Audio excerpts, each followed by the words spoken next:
fucking awesome. Come on, it's gonna be fucking awesome. You know the words. It's gonna be fucking awesome. That's it, say. It's gonna be fucking awesome. Yeah! Howdy, howdy, howdy. It's Jesse Blaze Snider, my Coolest Geeks. How are you doing? I'm doing pretty great. Life is going well. Things are getting done. And I am moving and shaking. My band, Dilf USA, is about to put out some music videos. And the first one is for a song called Money Ain't Funny. And it's really, we did a video making fun of the strikes. Where I'll give you the basic premise. But like it starts with them negotiating the strikes, and they negotiate just how long the strikes will be. And then once they've negotiated the strikes, they're like, well, like, what are we going to do for the next 149 days? And the answer is, of course, dick around. So the video is just them dicking around while people are protesting outside. It came out pretty great. Me and Miss Julie Brightingham shot it ourselves, basically, and like directed and stuff. And she did all the heavy lifting, and I'm really proud of her because we had a lot of other people who came in and worked on the previous videos, helping us out. And this one we did ourselves, and it's a little smaller scale stature, but it came out really good. So shout out to Julie. Alrighty. I want to, before I get into any of the stuff, because we're going to talk about Film Threat. Film Threat, if you don't know, they're just like, they've become a trusted brand in indie film and film opinion, with a geek culture slant and understanding of so much of the stuff that people like you and I love. And headed by Chris Gore, who's I think best known for being on like G4, doing some stuff there, but also for the Film Threat thing, which has been a magazine, and now it's a channel on YouTube. I actually had just met Chris Gore one night at like a gathering at a convention, and we hit it off big time. And I just kind of fell in love with him, and I was like, I want to be this guy's friend. And we didn't reconnect, really like see each other for a long time. I tried to connect with him a couple times on email. And finally, they had put the word out on Film Thread a little while ago. They were doing something which is awesome, and I'm excited they're going to do it again. They did Star Wars on trial, and this year they're going to do Star Trek on trial. And hopefully I'll get to be involved again, because they were looking for people to defend Star Wars. And at the time, I had just done the positive video that I had done on Last Jedi. I think I did like 3 videos on Last Jedi, really breaking down a whole bunch of that stuff. And the video that I did at the end of it was like looking at like some of the good stuff. And so I had felt like I had some things to say in defense of Star Wars, and they were having trouble getting defense attorneys. And I ended up actually doing a whole bunch of impressions for them, which isn't exactly like a specialty of mine, but is something that I do like for fun. And I did J.J. Abrams and who else did I do? J.J. Abrams and Rian Johnson. I did C-3PO and Mickey Mouse, and so it was fun, and I got to connect with my friend a little bit and catch up with him at a couple movie events. Like they every week in Hollywood, they have like a meetup at the Film Threat crew where like they will see different movies. So if you get into Film Threat and you start watching them on YouTube, I highly recommend them and recommend their channel. I'm going to be reading a whole bunch of different articles they've been writing. But I'm sort of explaining all this, like my relationship to them, and my adoration of Chris. He's a real. He's the real deal. He's just somebody who loves film, loves the arts, and wants to see better art made, and wants to educate the future filmmakers, and very encouraging of creative people. And I just love that. He's my kind of people. And shout out to Chris Gore and Alan Ng, who both of them are wonderful gentlemen. So I'll be getting to what they've been uncovering, but because of their history, there's a lot of people who have felt comfortable enough to reach out to them. And a lot of it has been anonymous, but they have been unfolding all sorts of information. I think I don't remember what episode it was, but at various times about what happened with John Lasseter. And a lot of that information comes from the D files that they were putting out, the Disney files of Disney employees talking about at the time what happened, how John Lasseter was thrown out of the company, and, you know, just everything that was said in the room. I mean, and just corroborated by multiple people, granted, anonymous sources or whatever who are talking to them, you know, independently. But the what is it? I want to say when the water bursts, you know, like the water has yet to stop flowing in, as more and more people have come forward. More people have felt right to come forward, and a lot of things have been written in the past bunch of days, especially in particular about DEI. And I want to read all this stuff and give you some perspective here from this article, and then I'm going to put my name behind a number of stories that DEI affecting me. And I know DEI has been affecting me in a lot more ways than this, and I'll talk about that as well. But I try not to like think about it too much because, you know, the times change and things happen, and it is what it is. And I, you know, sort of feel like the cream will always rise to the top. You know, you always find a way to do things. Yes, life is definitely more difficult because of all of these things. And the work that I've been criticizing for the past year is all, you know, been done a great disservice because of what we're going to talk about. But before I get to that, I want to get to a letter, because I have a great fan of the show, Frankie, with an exclamation point. Shout out to Frankie on Twitter. Frankie hits me up occasionally. He's a fan of the show, supporter, good dude, and you'll see what a good dude he is in what you see here and what he wrote to me. So he just said, well, I didn't think I was crazy for seeing Indy 5. No, wait a second. Wait. Sorry, I had to go back again. So what do you, because we had a little chat. So not a typical letter, but I'm just going to read kind of our exchange.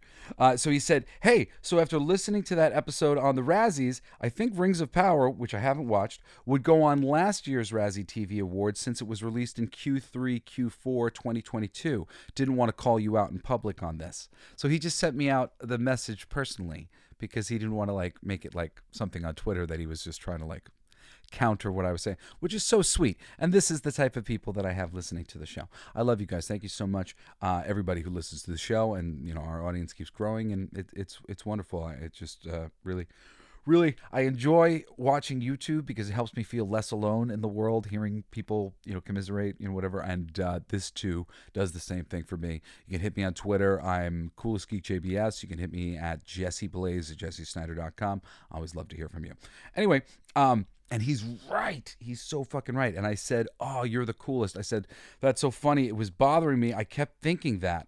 You're 100%. I'll correct this week and on next show. Did you dig the episode? Otherwise, thank you for paying attention. So first, let me address that.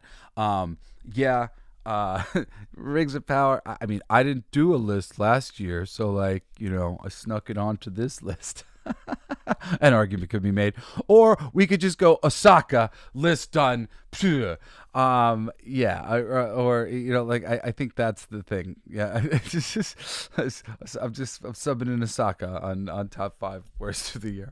But did I said it? I said it like Osaka, Japan, didn't I? It's Osaka. I was out with a friend. I think it was Aaron Sparrow and our buddy Max Von Priestley, who has a channel on YouTube as well. Shout out to Max, MVP. And I kept saying Osaka. They're like Ahsoka. And I was like, oh, that's right. I can't say it right. Growing up, my mom was like that. Like, she always like was constantly just saying everything in weird ways. And you were like having to decipher what she was saying. I feel like I'm going to be that as an old man. Okay. So I said, you know, did you dig the episode otherwise? And I said, thanks for paying attention. So he said, well, I didn't think I was crazy for seeing Indy 5, because I called everybody crazy who saw Indy 5. No, I understand. So many people have. I'm in like a weird spot generationally because I was born in '82. So there are people who are born in like 75 or even just a little bit after that. And some of the things that they imprinted on are not things that I was sort of able to imprint on. I wasn't able to imprint on Star Wars. I came to be a Star Wars fan after the fact. I wasn't able to imprint on Indiana Jones, but I became an Indiana Jones fan big time after the fact. But like I said, I was so let down by Indiana Jones 4, and I didn't have that like nostalgia thing where it had been imprinted upon me as a child. So I do understand some of the people who went to go see Indy 5. You're not all crazy.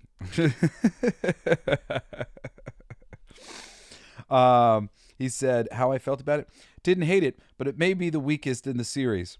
Looking forward to the new game coming out, and I think that is one of two ways the franchise could move forward. Talking about the Indiana Jones video game and Indy 5 being the weakest in the series, which is really saying something if it's the weakest in the series, because Indy 4 was really weak, and I did not enjoy the Indy 4. I thought South Park really said it best. It really did feel like somebody was like digging up your hero to kick him around.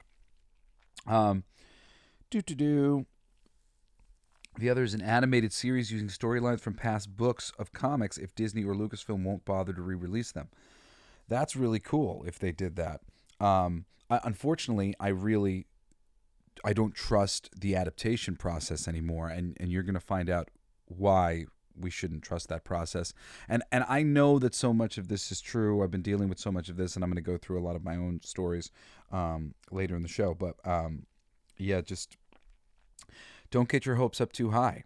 Not in this regime. If things change, you could get that. But it's really unfortunate. And actually that's not true.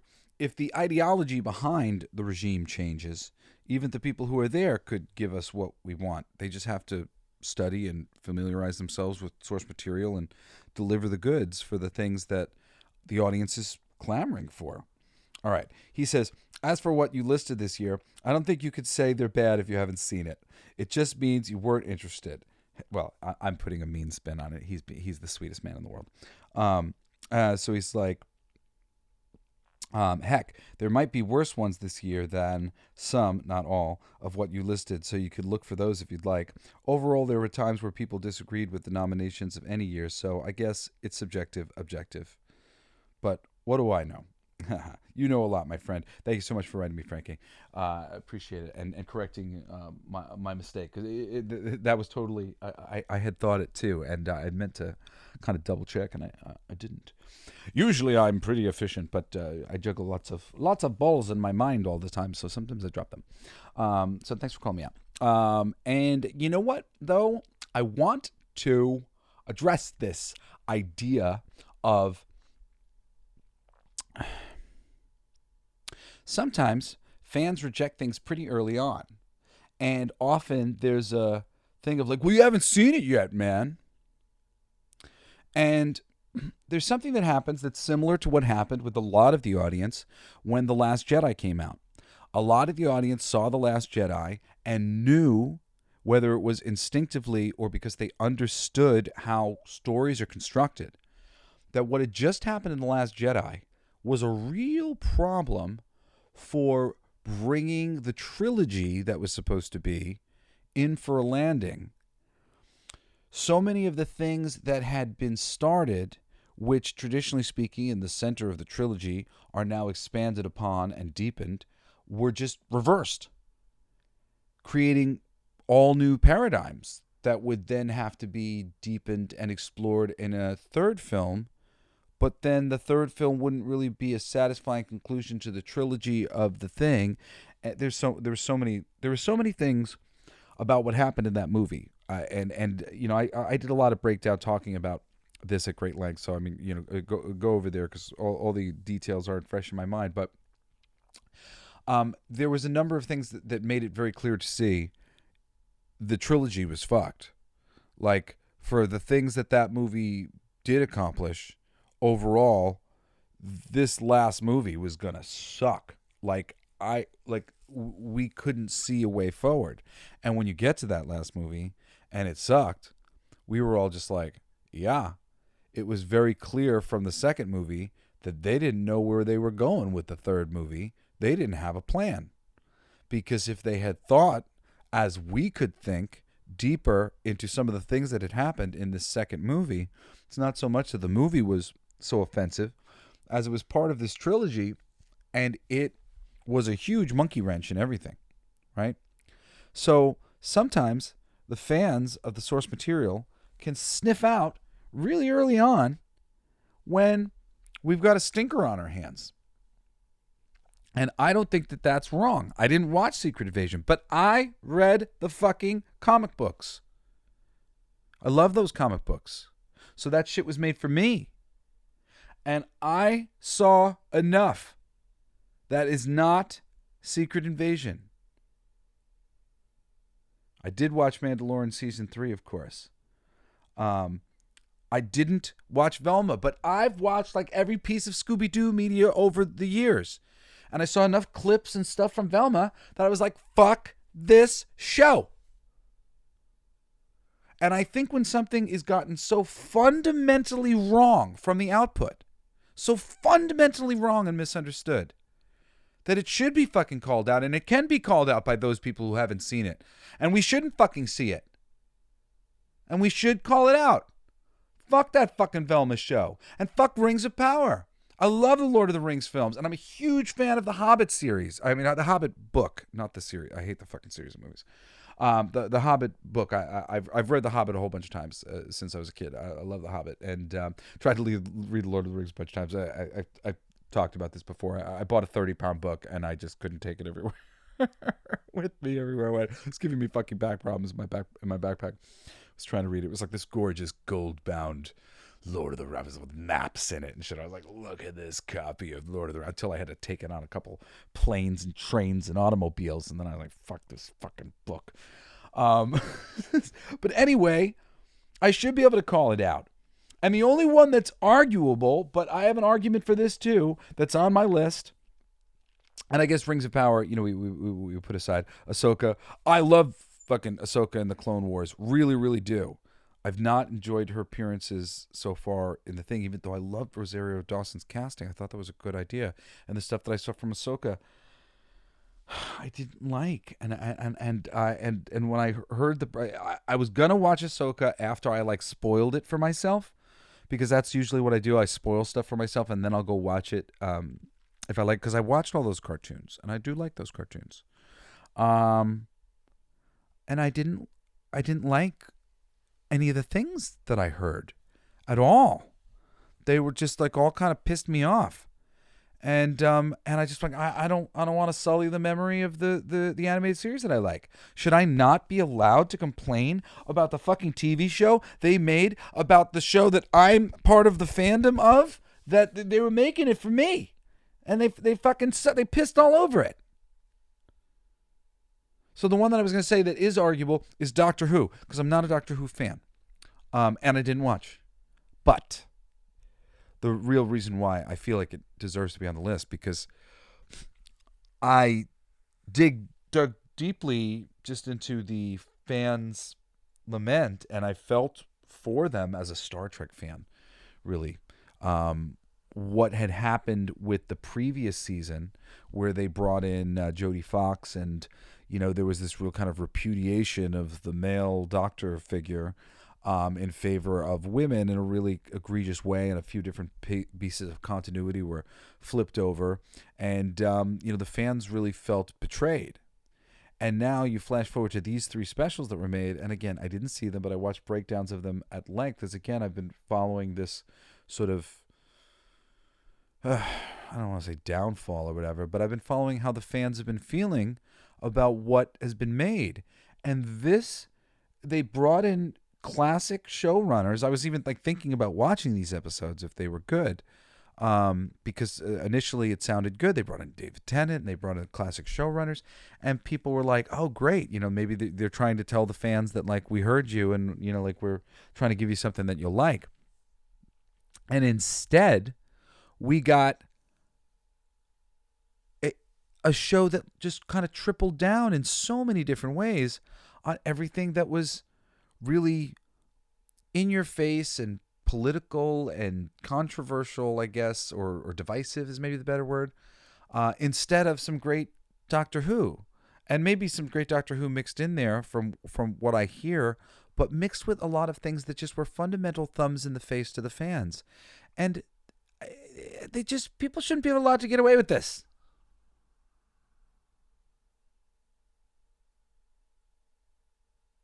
So, I believe in defending the downtrodden, and like that's the fandom of Doctor Who right now is downtrodden, and like they deserve to be heard. And granted, they're heard in the numbers, and they're heard in the merchandise, and they're heard in so many other ways, but it's all just a bit of a bummer. So I'm defending myself there, Frank A. But I love you and thank you for writing. So I've got a ton. Let me take a drink because I'm gonna be talking for a little while. So I've got these articles from Film Threat, and it starts ultimately with the article's called "A Veteran Screenwriter's Plot Twist on Hollywood's DEI Cultural Shift," and I'm gonna dig into this article and read quite a bit of it or whatever. But I encourage you to go to Film Threat's website, filmthreat.com. They should be your source for indie film and upcoming films. They cover all sorts of stuff. Great, wonderful individuals. And if you're gonna bookmark a channel or whatever, hit up Film Threat. They're great guys, and they deserve your support. Especially for doing things like this and getting the word out about what's been going on in the industry for the past bunch of years. Because it's really fucked up. It really is. It's a lot of ultimately reverse racism that has come about. And,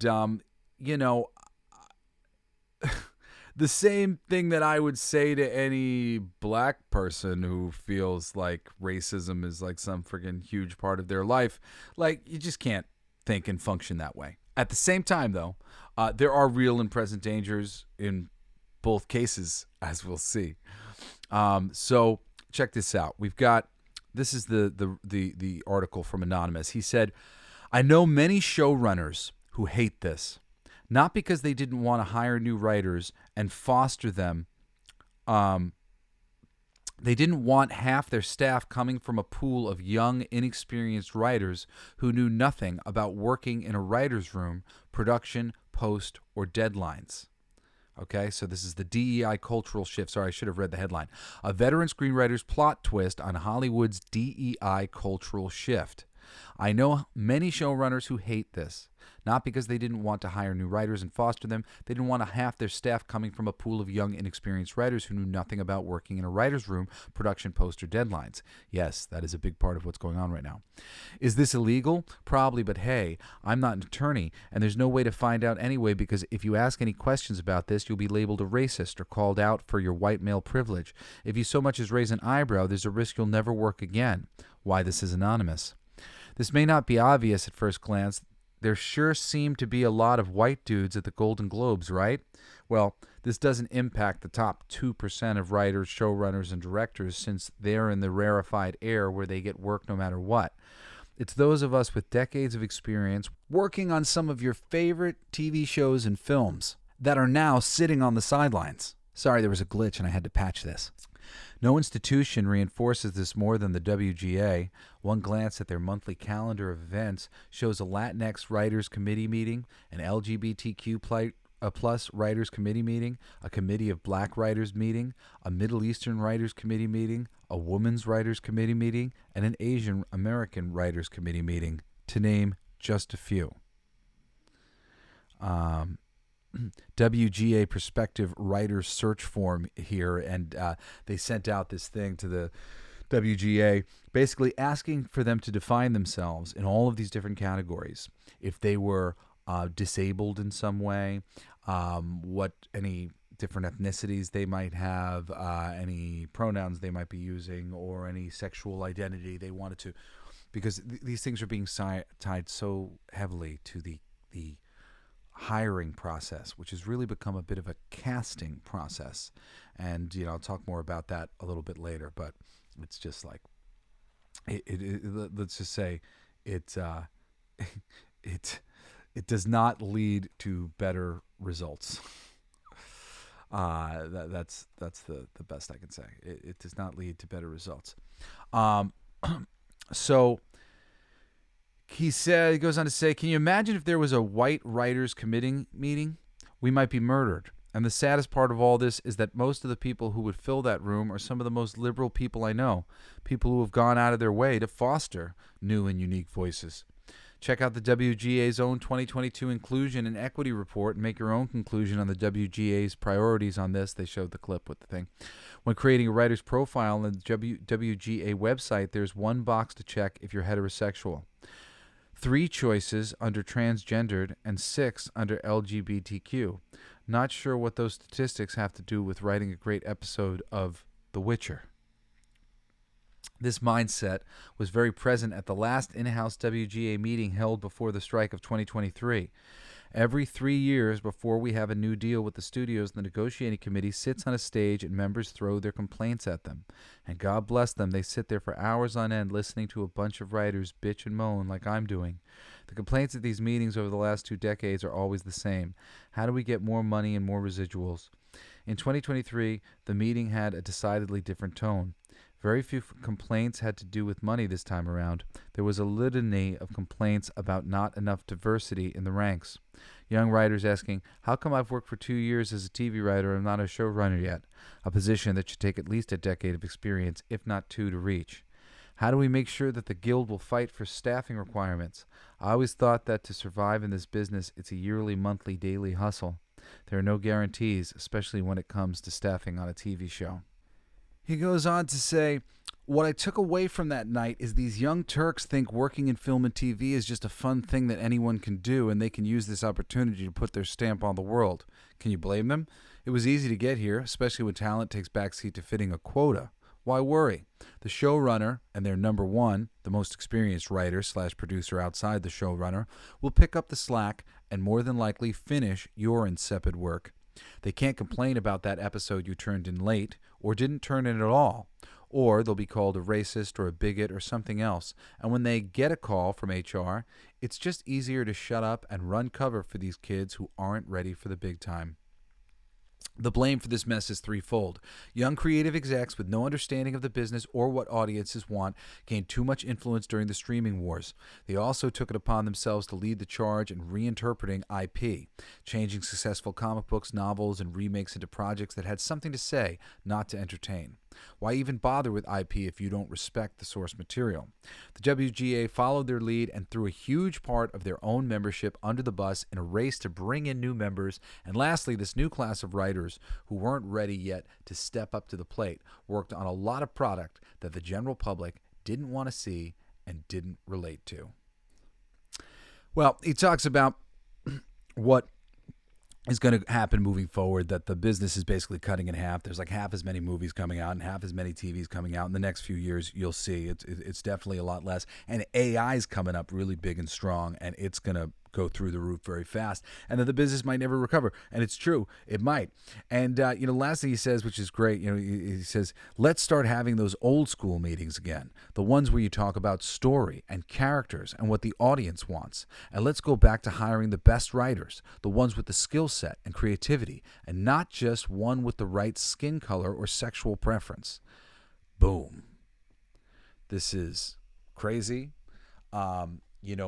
This is what it is, and I'm gonna bounce around on a bunch of pieces from Film Threats, other article, the follow up to this.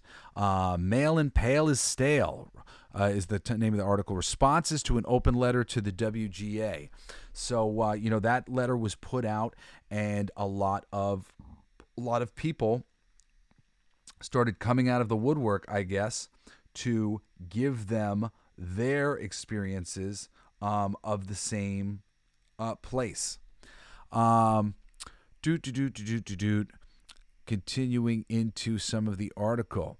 I have a few stories that illustrate the hostility to non-diversity writers that may be of interest. And the first thing he said was, my email isn't real as I don't want to accidentally give up an IP address and end up on a modern blacklist. I have a few stories that illustrate the hostility to non-diverse writers that may be of interest. 1. Writers hired on comic book shows are told it's a positive that they are unfamiliar with the original comic book and not a fan of the existing IP because they want to do a, quote, modern new take on the material relevant to today. You see? 2. Writers are asked, A, why this story today? How is it relevant politically today to the existing narrative they're pushing on our culture? And B, why are you the person to tell it? Because I have talent and wrote it, quote, is not a valid answer. What is a valid answer is, quote, because I'm a member of this aggrieved group or class and only we can tell our own story. 3. This leads to a heads we win, tails you lose game.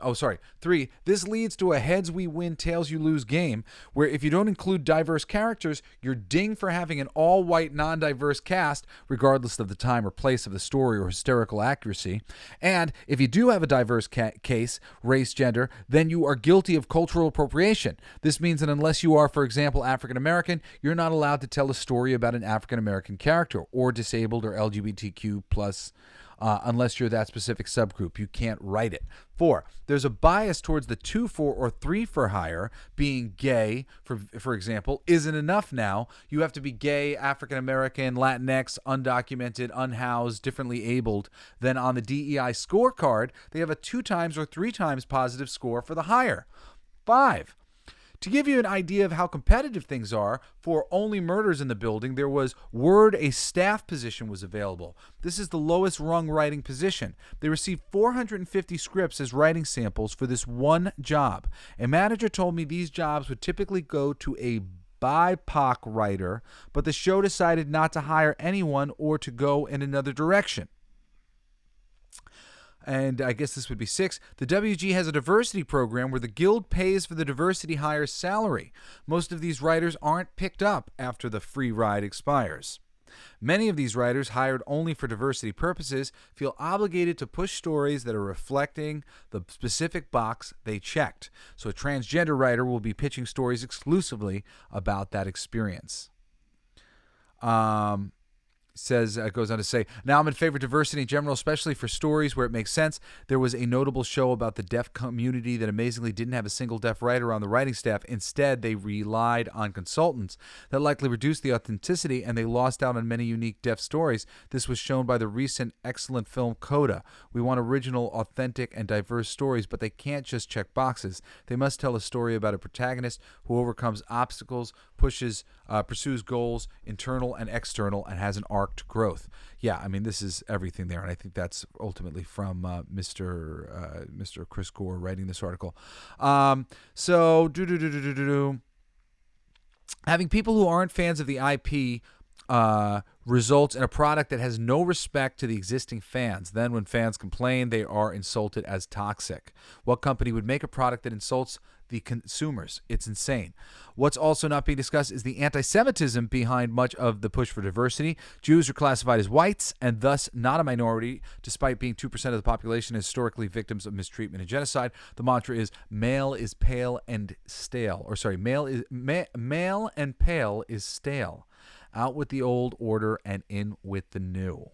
Anyone who questions the new orthodoxy will, of course, be denounced as not promoting a diverse workspace or, worst, racist. The system encourages cry bullies, those who complain of oppression as a means of moving up the ladder, push out someone higher up the chain, and move up. When John Lasseter was forced out for allegedly unrequested hugging, yes, hugging, it was asked, can we get a woman to run this place now? Quote, and we've heard that multiple times. This creates an incentive system for complaining about slights and perceived slights and microaggressions. And once these are documented by HR, some corrective action must be taken. Training, reprimand, and the person who complained now can't be fired, and it'd be retaliatory. Now, I mean, just like this is me chiming in. Like, just think about all the fucking jobs that you've worked and the people that you've worked with and HR and stuff like that. And if it was easy for people to just complain about stupid shit, like how many people have you dealt with that were just unreasonable people? I've so many. Writers' rooms have historically been freewheeling places for spitballing ideas and jokes. Now folks are on eggshells for fear of offending DEI standards, which are forever shifting. The Oscar diversity standards have made a number of films ineligible to qualify for Best Picture. No glaring omissions this year, but a film such as Dunkirk would not be eligible as there are just too many white people in it. So the quality is undermined by the fact that there's too many white people in Dunkirk for it to be considered for an Oscar. DEI is being weaponized. Let's see. You're so right about the fear running this town. This is the first time when I've been afraid to say anything about how DEI is being weaponized. I've been a liberal progressive my entire life, and a few of the Emmy-nominated shows I've worked on actively advance the causes being fought for. But now it's like I'm no longer wanted at the table solely because of my age, gender, and skin color. Shutting anyone out for any of those reasons doesn't feel like DEI, but more like its opposite. Well, it does feel like DEI because DEI isn't diversity, equality and inclusion. It's diversity, equity, and inclusion. And equity inclusion is that great illustration where they cut off the tall person's legs and they cut off the slightly tall person's legs to compensate for the person who's short. And that's not a great strategy for the success of mankind as a whole. I don't know about you, but I want to rocket us to success and betterment, and I want the best art and the best everything that we can get. I want the best people for the jobs, always. And when it's equity and not equality, that is the tricky word. So we are getting what they say we're getting.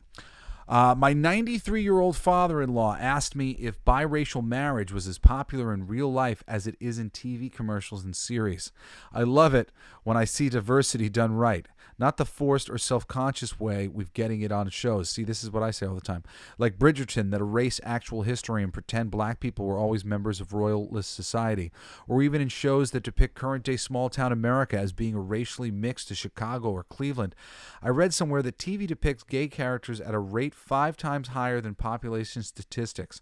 I worked in rooms with very few minorities or women in them for at least half of my career, and that was fucked up.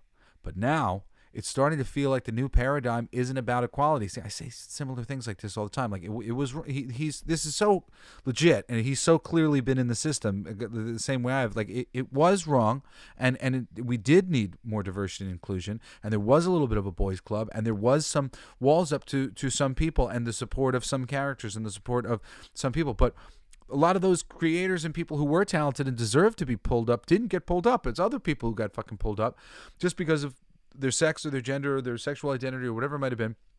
And, it's crazy. I mean, I guess I'll just take a quick break to tell a story of like me and my siblings as like writers, and I'll go into my history at length later, but like to do some things at various times.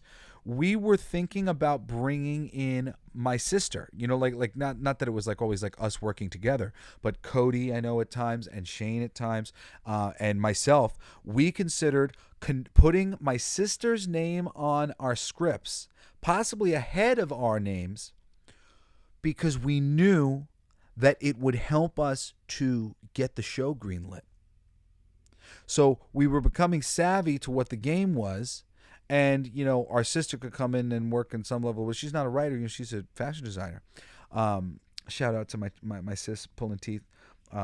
She's got a really cool brand of clothes out there. Havoc. It's all like kind of like S&M-y monster clothing and stuff. If you like that kind of stuff, you can probably find Shy Snider. But that's legit. We were legit like, okay, it'll be easier for me, a talented filmmaker, this is in the case of my brother Cody, an award-winning filmmaker, to sell something if I put a girl's name on it and attach a female to it, and I can give them what they want. And we were thinking about doing it. So he says, and that was fucked up, and it was. And now it's starting to feel like the new paradigm isn't about equality or equity. It's about a complete reversal of the power dynamic. Maybe that's a black matriarchy. I don't know. But until a few years ago, writers' rooms were getting more diverse every year I've been working in them. Only now they're getting less diverse. And I think storytelling is suffering because of it. Norman Lear used to have a Republican he used to have Republican conservatives writing in his rooms. Nowadays, that would be impossible. I had a pretty great career with a few jobs on shows I'd rather not remember. That was right up until all this DEI stuff took over. And then I stopped getting asked to join rooms run by white showrunners. They stopped being able to hire more than one or two other writers who looked like them. White guys. My last gig was for a minority showrunner and a stellar writer, someone who could hire me. In recent years, I know I've lost gigs on shows that I would have been great for. Shows where the showrunner wanted me, but there were corporate bosses nixed my hiring. The excuse is always we needed a different balance in the room. Look, I get it, and I'm all for diversity in this business, but now, white guys are lucky to account for even 20% of a room, if that. I know that most showrunners are still white dudes, I know that. But for journeyman writers like myself who have proven themselves on show after show, with experience running rooms, being on set, in casting and in editing, with experience working on some of the best shows in TV, it's gotten very hard. But we're not allowed to say anything to anyone about any of this because our gender and skin color.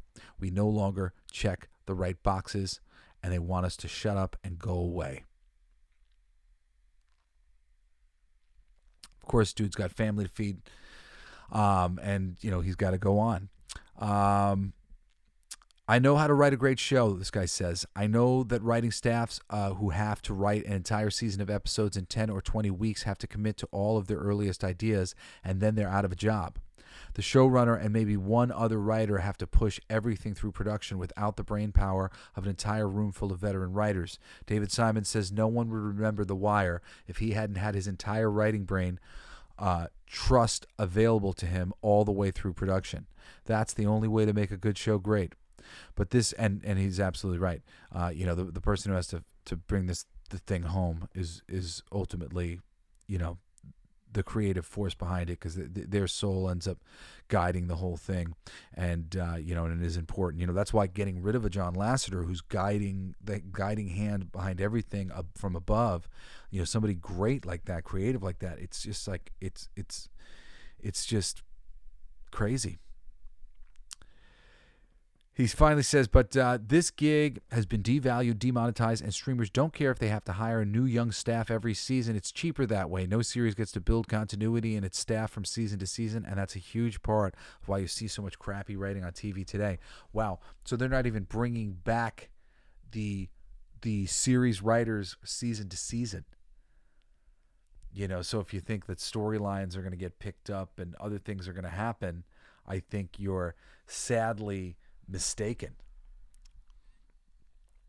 We got another thing from Senior Art Directors Guild. He's a senior illustrator in the Art Directors Guild.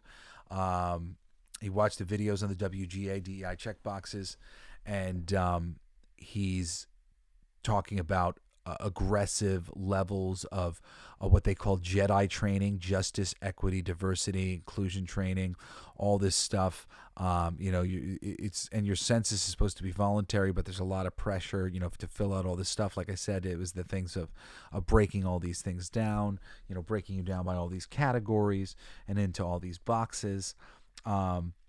Basically, in some of the other parts of the article here, the guy's just basically talking about how they're asking for all these very intrusive questions, and it really shouldn't have to do with anything. It shouldn't be neither here nor there. For writing in particular, voiceovers too.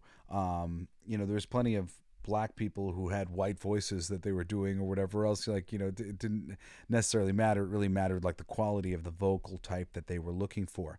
Nowadays, they've opened up the floodgates, and now it's like everything's open to any gender, any ethnicity, anything, which means that a lot more people are being submitted to these commercials, and it's actually a lot harder to get cast because oftentimes they don't even listen to your audition because they don't have time. I mean, you get millions of auditions. What are you going to do?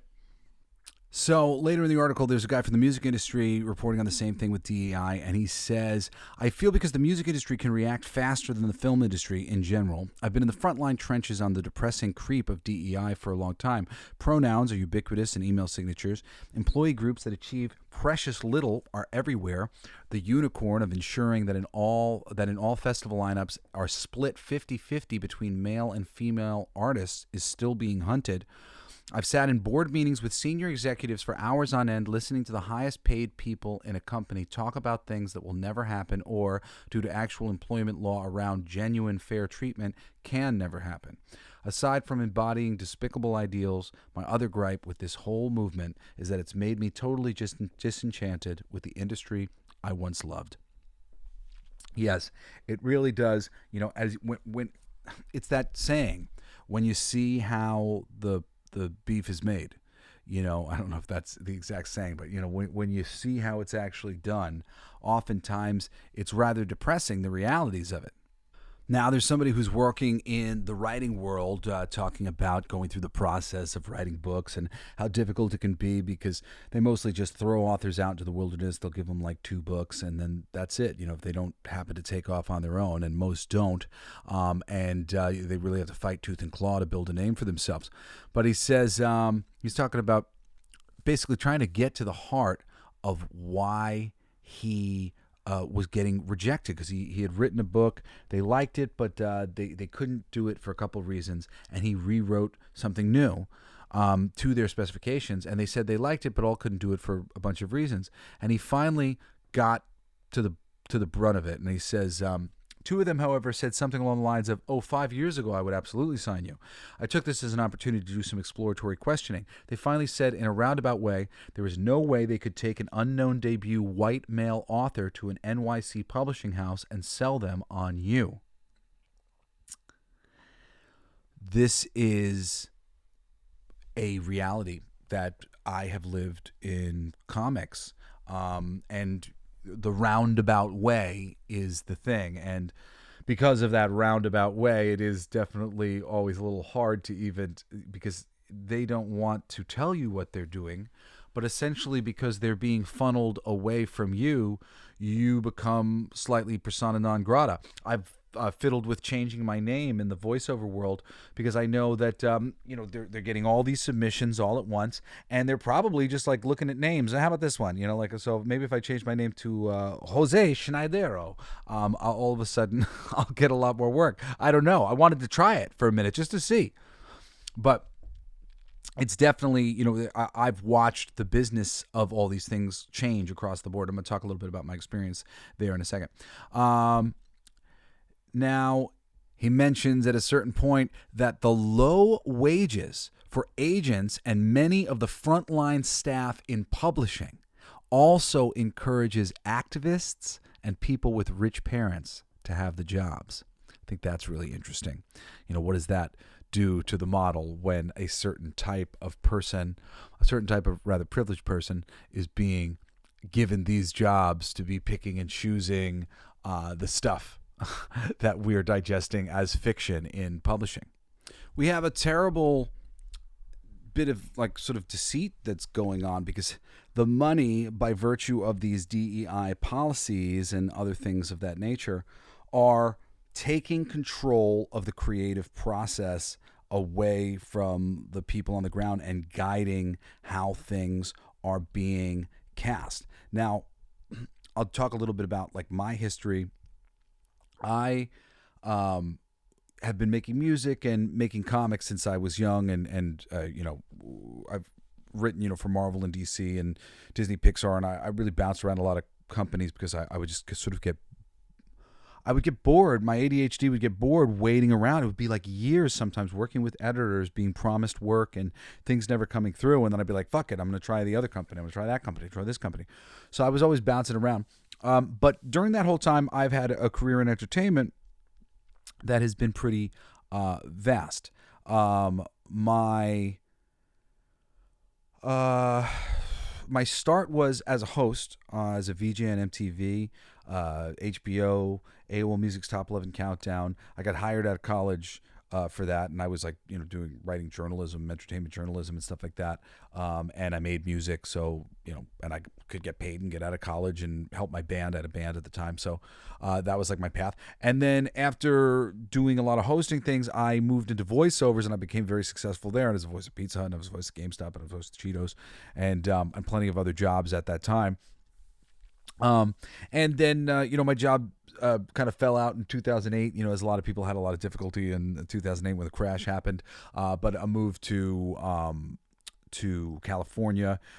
Shortly after that, I was back doing Kia Motors and, again, my long running show, Food Paradise, and Food Paradise, as well as, hosting Gore and going out on a lot of auditions for geek culture stuff, because there was a real shift. And I mean, it was starting to happen in music television. Generally speaking, you had to be a hot girl or a credible guy. I was a musician. My father was D. Snider. I was a credible dude for a VJ. So I was a good candidate for all these music shows. There was a lot of other stuff that I was good for too, though, because I'm, pretty well versed in a lot of different things, especially geek culture stuff. And as there was a big shift, as geek culture became prominent, all of a sudden all of these auditions would come up for different geek culture shows, and I definitely went out for my fair share. I ended up doing some stuff, like I said, for PlayStation. I used to host a show for PlayStation Core, and have done, various little things in the video game world and whatnot. But I've very much been in Hollywood during this shift, seeing all these things go down. And because I'm a writer, I was never like drawn to the Hollywood thing. I like writing comic books, but I'm a good writer. So I've worked with my brother Cody and my brother Shane, who are award-winning filmmakers. Their movie Fool's Day, homework assignment, go watch Fool's Day. If you've never heard an episode where I said homework assignment, go watch Fool's Day. It's so good. It's short film online, one of the best short films ever made. And, I've got to work on their films in various capacities, from having one of the shorts that Cody made be the basis. It was based on one of my comic books, and I went in after the fact, and he and I wrote the narration that's in the thing together, perfected it for the film. I worked with Cody in other ways, and we wrote a screenplay together, or sort of worked on it together. And then on the other side of things, because I'm a host, what happens is they'll say, well, maybe we could build a show around you if they like you. They're like, well, we like you. Like, what kind of show would you like to do? So as a writer, I kind of took that on big time, and I started developing various different shows. And earlier times when I had gotten into the business, I didn't hear what I started to hear, especially as I was recently, O'Malley Productions, who produces Food Paradise, and myself, along with some of their people, we were talking about different things that we could do, just trying to figure out things while Food Paradise wasn't going on. We're a crew that likes working together. So we were trying to figure out some shows. And we found something that we liked. I don't remember what the idea was, but we started to develop it, and I was basically told right away by my head writer that we needed to bring in a female. We needed a girl to pitch to the thing. We needed them at least on staff. It might even be good to, make them the head writer for the sake of pitching the show. At this point in the business, we won't be able to get it greenlit without that, because we're a bunch of white guys, and we are technically, I guess, a room full of white guys. I think there's a lot of Jewish people as well, and so some white guys or whatever. I mean, but we're a really talented group. We make a great show, and we work really great together. So we can't work together as a group anymore, because because we've got our writers, and we've got our directors, and we've got our videographers, and we could do more. But in the new system, essentially they'd say your staff isn't diverse enough. Well, I understand, but we didn't form this staff because we were racists. It just sort of formed the way it formed, and this group's working well together, right? So this is the kind of tricky stuff that we're in in Hollywood, and we have been in for a while now. It was funny with that girl. We called in a girl, and I met with her. I liked her very much. And she revealed to us essentially that she was currently attached to so many shows that she really could not attach herself to anything unless it was really real. And, for whatever reason, we decided not to move forward with that one at the time, or I think we got busy and we weren't able to work on it because it was like during a period of downtime. We're like, we don't got nothing to do. Why don't we sit together and develop something? So everybody got busy, but I remember the experience of, like, to a certain degree, we were at the mercy of this girl. Oh, can we attract this girl to attach her name to our thing? Because we could actually pitch a show and have a show that could be a thing if we had a girl. And this is just so crazy and insulting, and just like, it's just, for anybody who wants equality of the sexes and equality of the races and whatnot, when you do this, you create the opposite environment. It's just animosity and aggravation, unfairness. It doesn't make people like, oh yeah, la, la, la, la. Like it doesn't.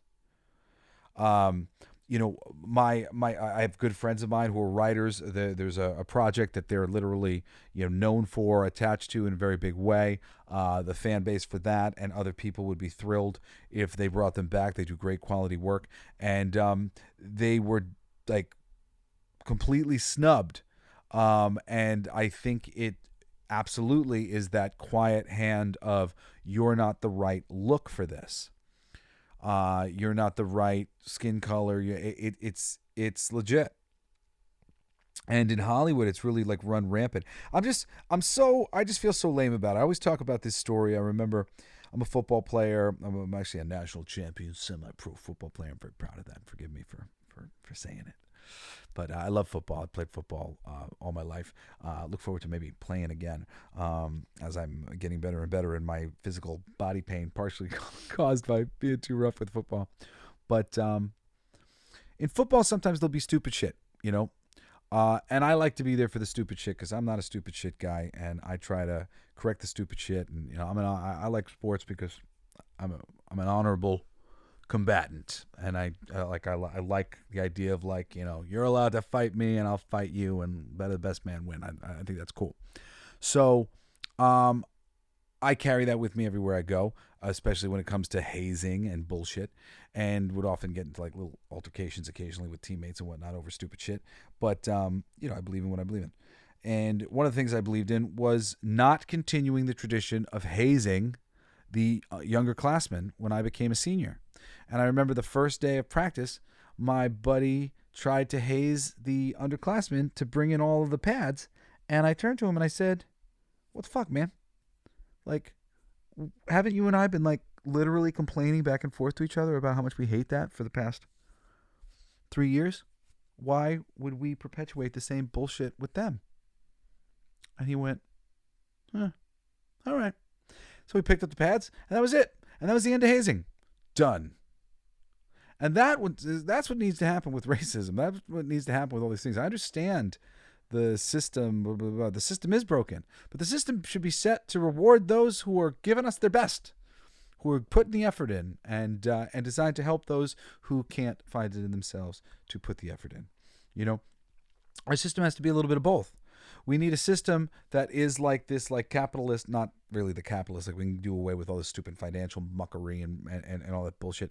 But we can have a competitive system where the best are getting the jobs because they're the best, and that we're getting better at finding the best, and we're getting better at utilizing talent and utilizing energy. And then at the same time, while those best are figuring out how to get the most out of the world for everybody, and then we'll have more to give back to everybody, we take care of those people who can't take care of themselves. And we take care of those people who can't quite get their shit together and figure things out, because that's the right thing to do. And that's the balanced approach to the thing. Because when you leave a whole bunch of poor people and whatever else, what's that? That's like an army to come and kill you for your money. And I mean, it's not why you should do it just because, like, we've left all of these people who could potentially come murder us because they don't have anything. But it's the right thing to do. We are one. We're one society, and everything really does affect everything else. And it pains me that we've gotten to a point where we can like ignore the fact that there's all these homeless people all around, and like we're not doing anything about that. And it seems like just like so important and part and parcel with like everything. Like if we can't do something about that, how can we do anything about anything? And I guess that's why we can't do anything about anything, because we can't do something about that. So, we need to focus our attention in places like that and not so much in all of these other pieces. Because, as I say so often, it's like you get tokenization and bad representation and bad diversity, like really a lack of diversity. Everybody just becomes cookie board cutouts of their things. So I wanted to tell, some more of my personal experience with this. And one of the things is, and this is so annoying because like I don't want to have the conversation that I'm about to have with you, but I'm going to have it, and I've had it a few times now. But like I really like am not looking for you to define me in any fucking way, shape, or form as what I'm about to say. But for all intents and purposes, I am non-binary. I don't think that that's anybody's fucking business. I am me, and I'm not non-binary, even though, yes, that definition of what non-binary means would apply to me. But I honestly like to think that we're all very fucking unique beings. And if we're all fucking unique beings the way I think we are, then there should be an infinite amount of these stupid LGBT, and therefore it's meaningless and stupid to bother doing all those definitions. We have all those definitions. My definition is Jesse. Those are my pronouns. Jesse. Okay? That's why you have a name, because you're uniquely different. And I'm uniquely different. And I don't want to hear any of this fucking bullshit about this stuff. But there have been times where I've contemplated, should I let my freak flag fly and, be more open about the slightly, I guess, more interesting way in which my sexuality has developed, or what it is that's like. Again, these are fucking conversations that I don't want to fucking have with you, and I'm literally only having them because there's a moral imperative to make people understand that not everybody who is on that list wants this. So I'm saying I'm on the list, and I want the fucking list abolished. I think it's stupid. I think it's dividing us, and it's really fucking pissing us off, and it's turning gays and trans and everybody on the list into fucking stereotypes. And we're not stereotypes. We're all unique and interesting people. And yeah, and I think most of us are all processing things in various ways, and I don't think there's anything wrong with any of us for doing what we're doing, but I do think that those of us who are playing this fucking pronoun game and this just making it all about me, you're doing the same thing that the fucking annoying Catholics were doing when I was growing up, and I fucking hated those Catholics then and their stupid dogmatic attitudes, and I hate your stupid dogmatic attitude now. And honestly, I have a suspicion that all of the fucking assholes who were calling me, telling me that I was going to hell and being shitty back then, or the people who were calling the previous generation, I believe that they've now reincarnated into these fucking Karens who are freaking calling us racist and sexist and whatever else. Like it's just the same song coming out of a different instrument. And it's so messed up. And I relate to so many of these people who say, they're liberal and they were fighting for this. Me too. I'm so liberal. I was fighting for this. And then we got to the next year of football and you turned around and made the other people carry in the pads like a dickhole. I thought we agreed that was lame. Racism is fucking lame. Sexism is fucking lame. It doesn't matter if it's happening to white people or if it's happening to black people. This notion that it can't happen to white people, and like I don't give a shit because like fucking racist doesn't have racism. Like I am not. I do not feel oppressed. I will not feel oppressed under any circumstances. Have I at various times in my life? Absolutely. If you really think about the system and what we're under, it is fucking oppressive. To everyone. It is oppressive. You think you're fucking special because of what color you might be? No, man. 99.99999% of us are being oppressed. But to feel oppressed is to allow that to be your reality. And we all have to break out of that oppression mentality and give that freedom to each other and be cool to each other. And arguing about all this stuff and throwing our weight around because we can, because I'm a senior now. Now the blacks are seniors, so now the blacks are going to make the whites hurt. Now the ladies are seniors, so now the ladies are going to make the boys hurt. Like, yo, dude, this is not the way. This is not the way for our society to move forward and be better. This is just all a step backward. And honestly, I believe we're playing into the hands of fucking terrible, vicious globalists who, you know, when we're fighting amongst ourselves, we're not stopping them from doing what they're doing, which is raping and plundering our planet. And all sorts of other shit as far as I can tell.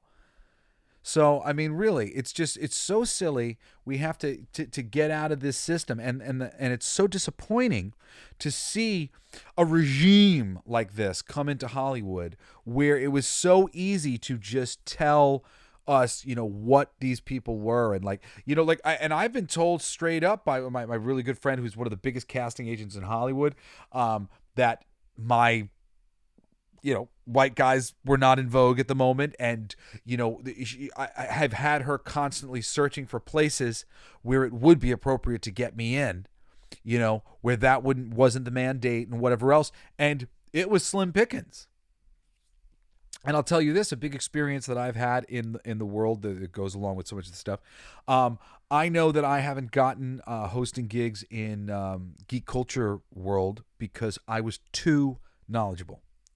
I was advised somewhere along the way after going on a number of these auditions that I play it close to the vest about what my level of knowledge was when it came to these things. And actually, on that last audition that I went on, because I remember like getting sort of that advice, and I remember handling that audition very differently, I had a similar experience. I don't remember exactly what it was, but I found it very odd. And then later there was somebody who did kind of a little whistleblowing thing on Reddit or wherever the fuck it was, and they said that they had gone out for this audition and there was a question asked to them about, like, you know, tell us why Batman is a fascist and deserves to, you know, be taken down, or Batman is a villain. Tell us why Batman's really the villain of the story, or something like that. And the lady was like, I don't feel that way. And I remember being asked a lot of similar questions where I was just sort of confused about the direction of the line of questioning, because like everything in the script and everything that was there was very sort of making fun of the source material, making fun of comics, making fun of geek culture shit. And I remember like and I don't know if this was a different time, because there's been so many of these shows, and some of them never even happen. There'll be a pilot. I mean, there's like thousands of these shows made over the past like freaking couple decades or whatever. And I've certainly auditioned for at least 3-4 dozen of them. I mean, definitely like various little geek things, whatever, little things that came up for G4 or whatnot. I think everybody always had like a little bit of a well, one, I do think my knowledge was a little bit of a problem here or there. I mean, granted, you know, I did stuff for PlayStation, and there were things that I would get in like small jobs, and you know, I did lots of live hosting stuff for Wizard World, because that was closer into the world that I was in, the comic book world. But I think it was actually a little intimidating for a lot of the people. And like I said, I had gotten that feedback, how much knowledge I had going into the world. And also, I was trying to pitch some of these things. I had a friend, Dane Hall. He and I had a show many years ago that was supposed to be like a geek culture entertainment tonight called Geek Nation. And he died he and I would like talk like every other month as we were developing this thing and moving together. And then one month I couldn't get hold of him, and I found out that he had passed away. And this was kind of early. We were early adapters of this stuff. You know, I've been a fan this whole time. I've been one of the people who's been championing comic books and geek culture stuff my whole life, trying to get it to the mainstream. And now that I did, I'm like, oh fuck, I gave it to them, and look what they did with it. They fucked it all up. They didn't honor it for what it was. So this has been a journey that I've been on in so many different ways, and I have absolutely seen this DEI in effect. I've watched my brother, and I mean, there's a lot of different reasons why I think my younger brother Shane has kind of moved into other areas, but the we're not really looking for white guys right now thing. I mean, getting an agent, holding an agent. I got dropped from an agency at a certain point because basically they had a roster of too many white guys. And again, that was told to me like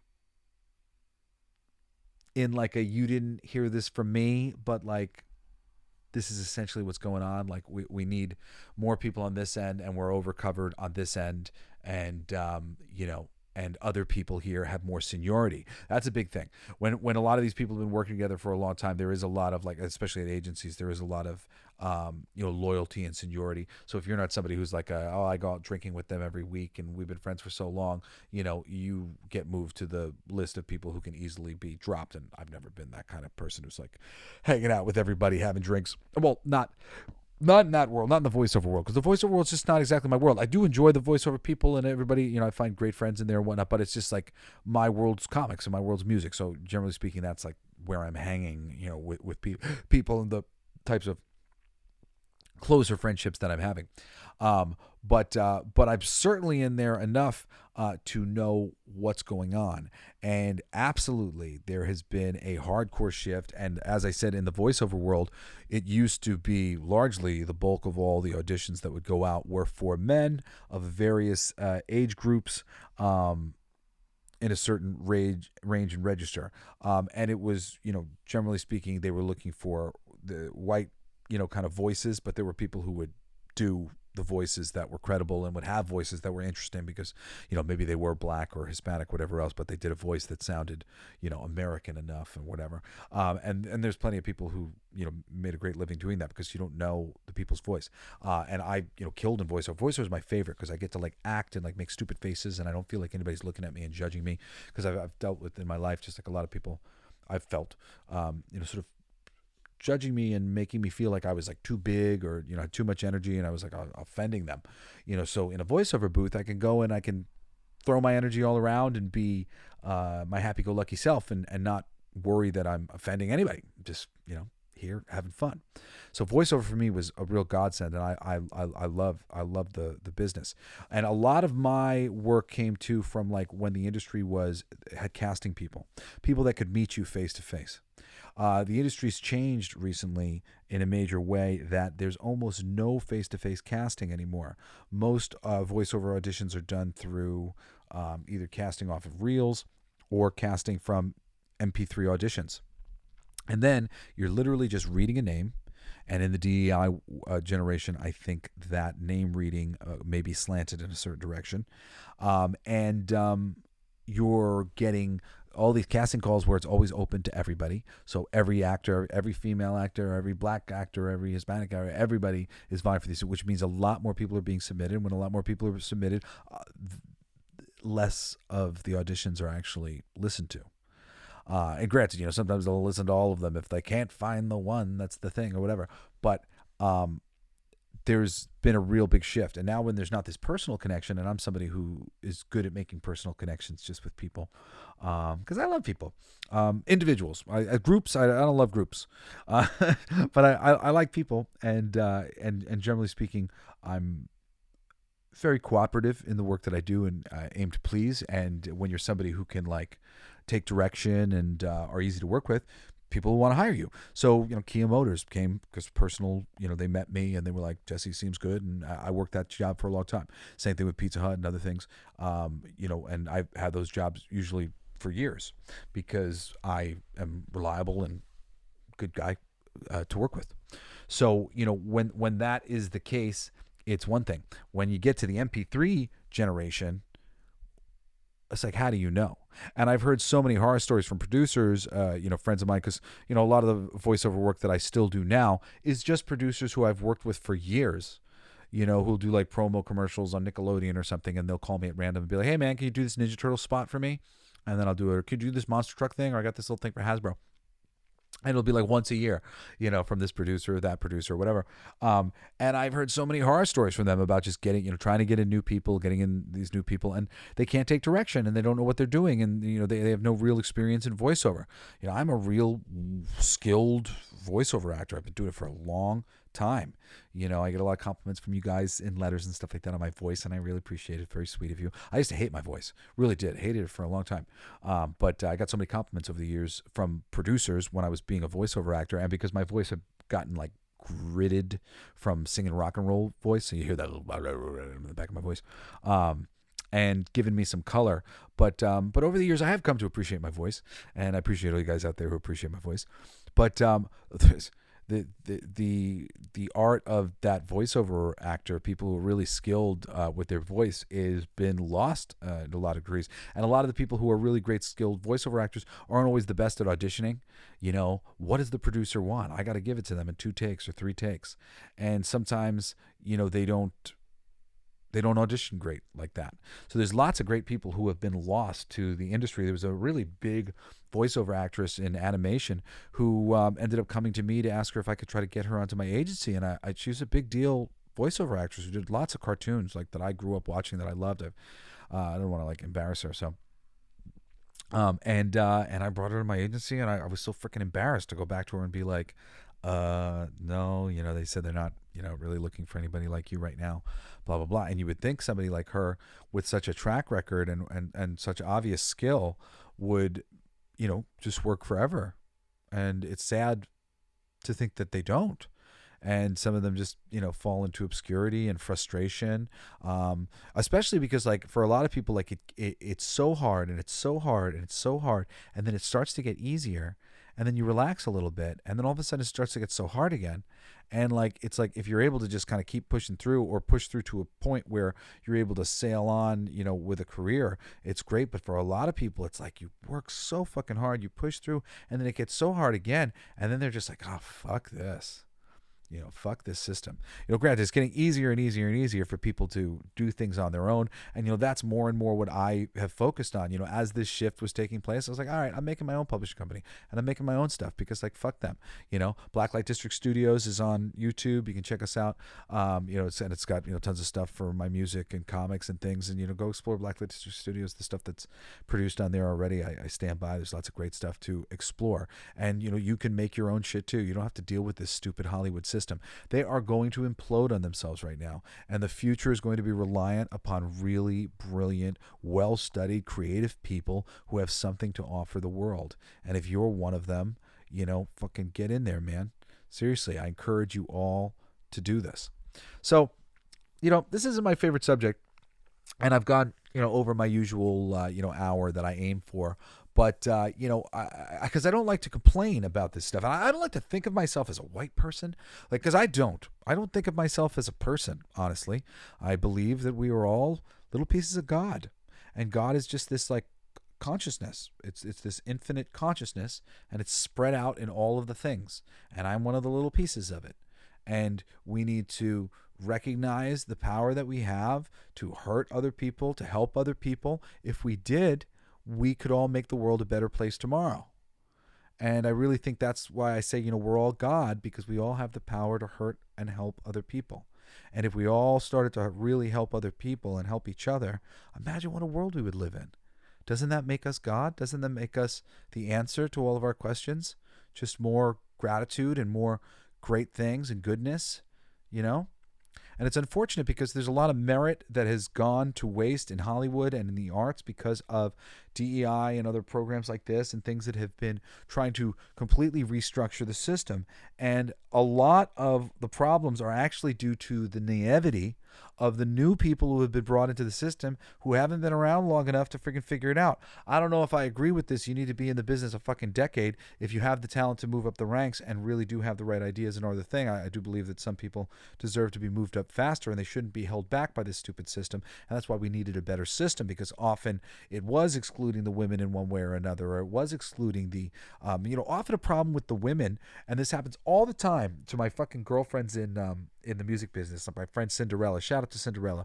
I've heard the story just a million times.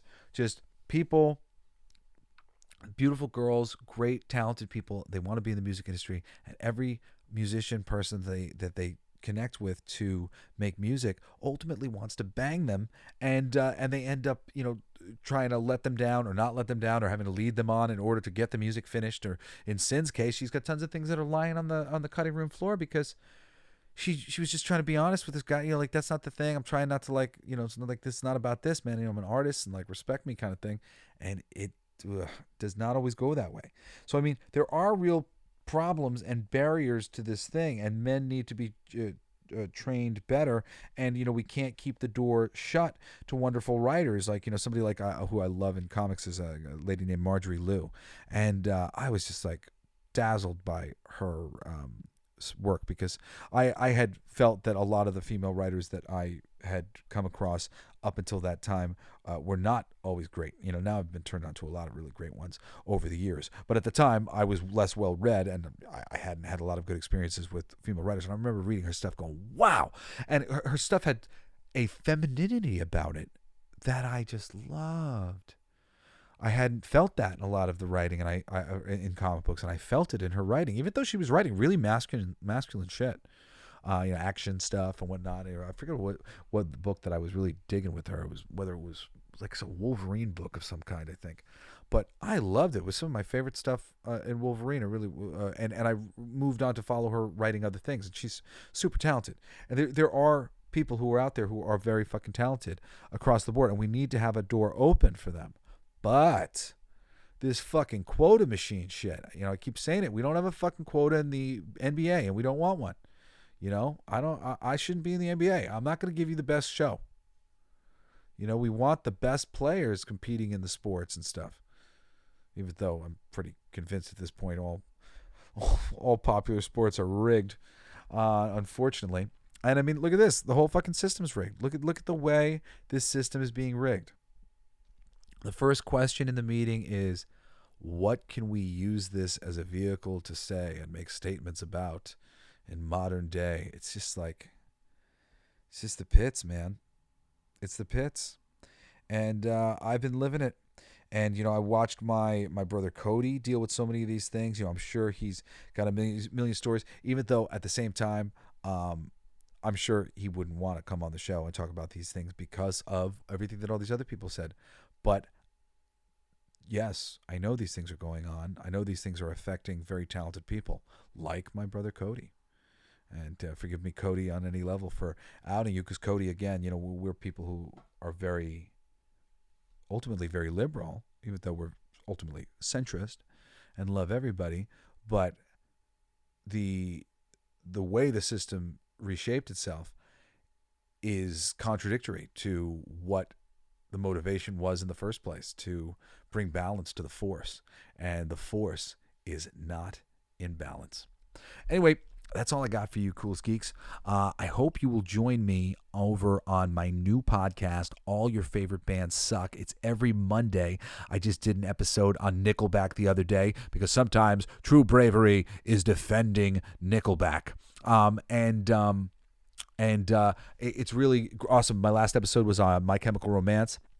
Great band. I'm going to be building up the coffers there. I've been doing the show for like a month or two now, and it's been going well. But go over there, and if you listen to this show, drop a comment or rate the thing, because we're just getting it going, and we could use your help. I appreciate it. If you're a music lover and you want to get into some great new bands, check it out. I think this week I'm doing B.O.B., one of my favorite rappers. He's more than a rapper. He's such a fucking genre-bending guy. He's so great. I've been listening to his music leading up to it, and I love that show because it's me gushing all the time about shit that I love, and it's great. Every Monday I get to just gush about music and things that I love. And I'm going to try a little bit more to gush more about things that I love here on this channel. I'm like kind of working on ways to do it, because it's a little hard. You put in something on the thing, like, say I had a title in my thing that said Attack the Block.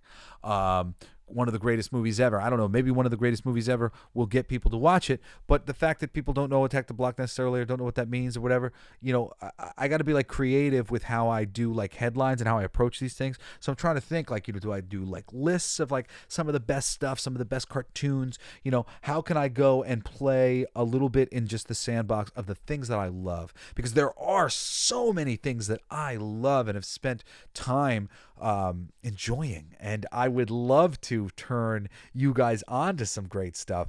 And in this day and age where some of the modern entertainment is so shit, why not turn you on to some stuff that isn't? And my only hesitancy with some of it often is that I like to be like the most educated man in the room. So when I go to like talk about these things that I like, I watched them all so long ago. And some of them, it's like, I would love to talk about Star Trek, but it's like, I can only watch so many episodes of Star Trek to like refresh myself before an episode has to be recorded to talk about it. So it's hard for me to like really like do a thing unless over time I take notes on Star Trek. And these are things that like I am doing, like I have in my notepad on my phone, tons of things that I've been taking notes of over time, because one day I'm going to do a show on it and talk about it, but I want to make a little note to myself here and a note to myself here. So like I do collect things like that, and I have been trying to figure out, because the music show has just made me go, the Coolest Geek Live is like, it just ends up being negative to some degree. But I mean, it's because we're being attacked and there's a lot of shit going on. And I feel like these things have to be called out, because we can't go quietly into the night. We have to sort of defend the honor of the culture and push back against it if we want better things. So, I think we should do that. And, I missed one thing actually before I wrap up the show. I was talking about the casting process before. And, now that there are easy demographics, we want women, we want blacks, we want Hispanics, we want anybody who's not white man, essentially. They were not good at hiring talent before. Yesterday, it was, let's say, all or mostly white guys, right? And they weren't very good at figuring out the talent. They have only gotten worse given these superficial directives. The people who are put into these managerial positions, and I mean, just think about all of the fucking stupid ass, idiot, dickhole, asshole managers that you've had at various jobs that you've had throughout your life. And I've worked tons of jobs, fucking Blockbuster Video and GameStop, and just we're a florist and selling telemarketing. I've had tons of jobs before, for college and stuff. Always had my own money. Was always working in the summer and whatnot. So I know, and what the management layers are like. The management layers that govern the creative process, they suck. They have always sucked. They've always been terrible at sussing out who is talented and rewarding the talented people. Often they're rewarding their friends, most often. Or they're rewarding their boss's friends, because they don't even get to make any fucking decisions. They just pretend like they do. Finding talent is not the strong suit of the industry. And now, given all these DEI trappings, it has only gotten worse. Okay, anyway, this is the real ending of the show, Coolest Geeks. I'm your passionate geek culture commentator, Jesse Blaze Snider. You can write to me at jesseblaze@jessesnider.com, and I appreciate it when you do. I love you all so much. I look forward to hearing from you, and I mean it. Anyway, thank you for listening to my show. I hope you'll join me again next Wednesday and this coming Saturday for another fucking electrifying episode of the Coolest Geek Alive! See you next time. You've been listening to Coolest Geek Alive with me, your host, Jesse Blaze Snider. Don't forget to rate, comment, and subscribe for more excellent geek culture content. Thanks for listening. It's my favorite part!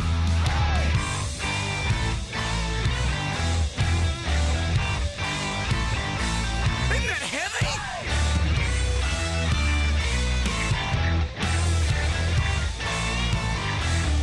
I played that. It's gonna be fucking awesome. Coolest alive. It's gonna be fucking awesome. Stay with your tribe. It's gonna be fucking awesome. Revenge of the Geeks. It's gonna be fucking awesome. Week after weeks. It's gonna be fucking awesome. Laughing with you. It's gonna be fucking awesome. And crying sometimes too. It's gonna be fucking awesome. Spelling it out. It's gonna be fucking awesome. Making you shout.